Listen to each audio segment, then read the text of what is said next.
देवभूमि उत्तराखंड की शांत वादियां आज सन्नाटे में डूबी नहीं है बल्कि दहशत से कांप रही है। क्या ये गुस्सा है या फिर सिस्टम की नाकामी? क्योंकि इंसाफ का मतलब ये नहीं होता कि मौके पर ही सजा दे दी जाए।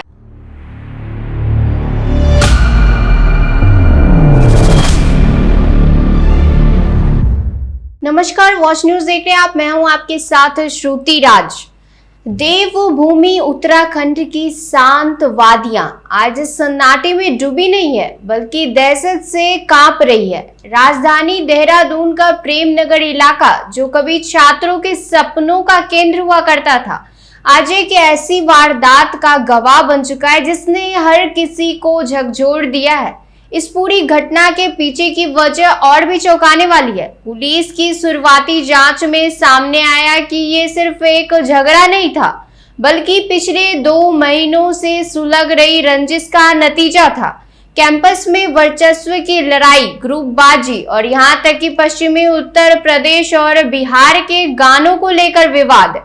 एक छोटी सी बहस धीरे धीरे अहंकार और टकराव में बदलती गई और आखिरकार उसी ने एक खौफनाक हत्या का रूप ले लिया। 23 मार्च की रात 22 साल का बीटेक छात्र दिव्यांशु जातराना, जो मुजफ्फरपुर नगर का रहने वाला था, अपने दोस्तों के बीच था, अपनी जिंदगी जी रहा था। लेकिन कुछ ही पलों में सब कुछ बदल गया। केरी गांव में बाबा की रसोई के बाहर उसे घेर लिया गया। सीसीटीवी में कैद तस्वीरें बता रही है कि कैसे एक निहत्थे छात्र पर कई लोग टूट पड़े। लाठियां चली, सरिये बरसे और तब तक वार होता रहा जब तक उसकी सांसें थम नहीं गई। इस हमले में जिन 2 नामों की सबसे ज्यादा चर्चा हो रही है वो है प्रहलाद राज और अंकुर सिंह। पुलिस ने इन्हें मुख्य आरोपी मानते हुए गिरफ्तार किया और अब मामला अदालत में है। लेकिन कहानी यही खत्म नहीं होती, क्योंकि अब जो सामने आया है वो और भी चौंकाने वाला है। इसी बीच एक वीडियो तेजी से वायरल हो रहा है जिसमें देखा जा सकता है कि पुलिस कस्टडी में इन दोनों आरोपियों के साथ मारपीट की जा रही है और दावा ये किया जा रहा है कि मारने वाला कोई और नहीं बल्कि खुद पुलिस कर्मी है। अब सवाल और भी बड़ा होता जा रहा है, क्या कानून के रखवाले ही कानून तोड़ेंगे? अगर पुलिस ही सजा देने लगेंगे तो फिर अदालत की क्या जरूरत रह जाएगी? क्योंकि कानून साफ कहता है, जब तक कोर्ट किसी को दोषी करार नहीं देता तब तक वो सिर्फ आरोपी है, अपराधी नहीं।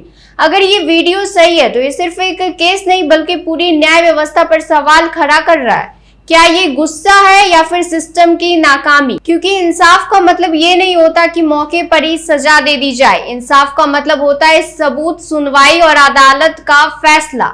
अगर आज पुलिस कस्टडी में ही किसी को पीटा जाएगा तो कल किसी भी आम इंसान की सुरक्षा की गारंटी कौन देगा? और इस पूरे मामले में सिस्टम पहले से ही सवालों के घेरे में है। जब दिव्यांशु को अस्पताल ले जाना था तब एम्बुलेंस खराब बताई गई, एक घायल छात्र तड़पता रहा और उसे सरकारी गाड़ी से अस्पताल ले जाया गया।